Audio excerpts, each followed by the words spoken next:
What's going on, everybody? Good late afternoon or early evening, and I want to make this video to discuss the next few days on this channel because the Combine is about to hit. It hits tomorrow. The on-field workout portion of the Combine starts, and I want to talk about how I'm going to try to cover it and talk about my plans for the next several days because you guys might remember a couple days ago I made a video and I said I wanted to do some watch-along live streams of the Combine, where the idea is basically I'm streaming on YouTube and also going to be streaming on X and Facebook, watching the Combine on my TV and talking about what I'm seeing. Like, oh, this guy did this guy did that, that means this means that. And basically people on the stream can either watch along with me and see the same things I'm seeing, or they maybe aren't watching, they can't, or they aren't, but they can at least see what I'm seeing. They can at least hear my thoughts on what I'm seeing. Might be fun. I haven't done a lot of solo streaming on YouTube lately, so I decided this would probably be a pretty good idea to get back into the swing of things. So yeah, I do plan on covering the Combine, and I'm going to also do wrap-up videos for each day of the Combine and all the data that we get. So even if you're not into the streams, the videos should still provide pretty much all the relevant information, so that should be fine, however you want to digest it. But I want to talk about the next few days, because the scheduling of this Combine and my personal life is not great. And there's going to be a little bit of a conflict here. So, first of all, tomorrow, Thursday, February 29th, defensive linemen and linebackers. That's a great crop, right? We need defensive linemen. We need linebackers, maybe as much as any other position. We need to address those two positions very badly. Those two positional groups are really good. I'm not going to be able to stream it. I'm just not going to be able to do it. I'm going to be busy.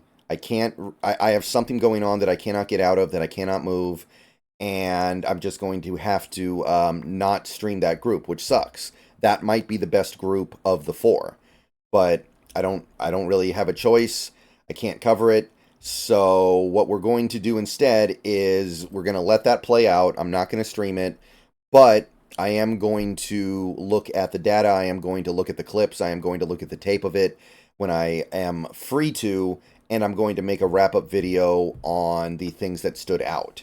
So I will cover it, but I won't be able to live stream it. Just an unfortunate scheduling conflict. The thing that sucks is I'm not even working right now, right? I'm not even working right now, so doing a daytime weekday stream should be something I can actually do right now. It just so happens that the schedules coincided to where I'm not going to be able to. The next 3 days should be doable. The next 3 days I should be able to do. Unfortunately, you look at these positional groups, they're not as compelling. You got defensive backs and tight ends on Friday. I'll be doing that one for sure. And look, we need tight ends. We need safeties. We don't really need cornerbacks, but whatever. It's okay. You're not going to need everything. We should be grateful that we don't need everything. And we are probably going to need safeties. But then again, if we keep Quandre Diggs, which is a possibility, and no, we don't need a safety. So it's like, okay, so there's definitely a scenario where the defensive back stuff barely matters to us. The tight ends matter, but it's such a bad tight end class anyway. We might not even be thinking about the draft that much to address it. So it kind of sucks that this is the first day I'm going to be able to do it, but I am going to be doing it, and we'll see how things go. We'll see if people like it. We'll see if people are getting things out of it. And if it goes well and people seem like they like it and people seem like they're at least gaining something from the additional coverage, then the plan is to do it again on Saturday with a positional group that is unfortunately very, very unrelated to what the Seahawks are probably interested in, right? You have wide receivers where the Seahawks are probably going to have very little interest, and running backs where the Seahawks are probably going to have very little interest.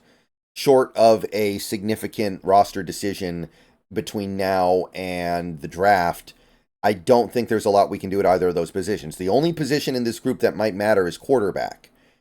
And obviously the quarterback stuff is great. People love quarterback stuff. People like to look at quarterbacks, digest quarterbacks, talk about quarterbacks.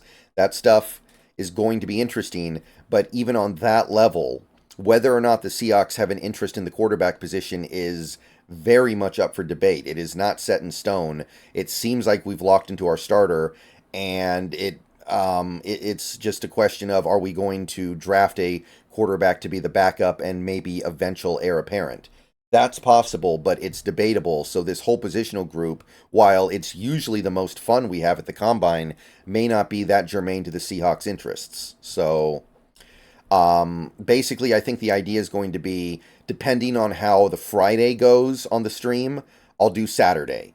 But if I'm getting the sense that people aren't interested in the Friday stream because the positional groups aren't super great, then I might not do the stream on Saturday because I don't think that's going to be improved by this positional group. Now, Sunday is going to be locked in no matter what because offensive lineman is such a big deal for the Seahawks that, of course, we're going to care about this. We're definitely going to care about this, and I definitely want to cover this, so there will be a stream early on Sunday. 10 a.m. start time, so I'll get up, I'll get my coffee going, which doesn't happen very often for me, but we'll drink some coffee. We'll get up a little bit earlier than we usually do on a Sunday, and we'll tune in and see what these guys can do with the Underwear Olympics. So we'll be doing at least that much. We'll do at least March 1st and March 3rd. March 2nd I'll probably do, but there is a scenario where I just decide, you know what, these positional groups aren't interesting enough, and it's a bummer that I'm going to miss out on the first day, but there's not really much I can do about it. And on top of all that, by the way, the other issue with the scheduling, and this is something that I could probably get around, Final Fantasy VII Rebirth comes out tomorrow, and it's not getting the 9 p.m. release the day before. It's getting a noon release the day of. So I also have to go pick that up from my GameStop, and then I have to install it. And then, of course, I'm going to be streaming that on Twitch. That's going to be the focus of my Twitch efforts for the next several weeks at least. So we also have that going on. So I'm also going to be sitting there like, would I rather be streaming the Combine, or would I rather be streaming Rebirth on Twitch? So the scheduling, again, it's just one of those things where it's like, oh, one of my most anticipated games of the year is coming out right as the Combine coverage is starting. Now, that's just great. That's just exactly what I wanted. So it's possible that Saturday morning I just decide, you know what, I'd rather stream Rebirth than stream positional groups that people aren't going to care about. So we'll see. We'll see. And I think it works fine Thursday and Friday because I don't want to be streaming on Twitch a brand new game that I'm really excited for when everybody's going to be at work. So I'm going to be waiting until the evening anyway. So the only question would then become Saturday. All right. So that basically runs down everything. I'm going to be live on Twitch tonight, and it's going to be probably a marathon stream because we have to finish Persona. I'm going to finish Persona 3 Reload tonight, no matter what it takes. If I have to stay up late to do it, I'll do it. If I have to skip a little bit of endgame content to do it, I'll do it. But we need to finish it tonight so I can get ready for Rebirth tomorrow. It's kind of good that it doesn't have a 9 p.m. release because I wouldn't have been ready for it because I'm not going to be able to beat Persona by 9 p.m. tonight. But I did try to get all the grinding out of the way, so when I turn on the stream later tonight on Twitch, it's just going to be getting through January and then the end of the game. So come watch if you want to do that. And then starting tomorrow, I'm probably going to wait until the evening to do it, so that way people can get a chance to come back from work tomorrow. But the Rebirth playthrough begins tomorrow evening. Come watch. It's going to be great. It's going to be fun. It's going to be a blast. I'm really excited for this one, and I hope you guys are too. But yeah, we're going to balance Combine coverage with Rebirth streaming. All right, those are the plans. Let me know what you think. Hope to see you guys in the streams, both on Twitch and here. And yeah, go Hawks.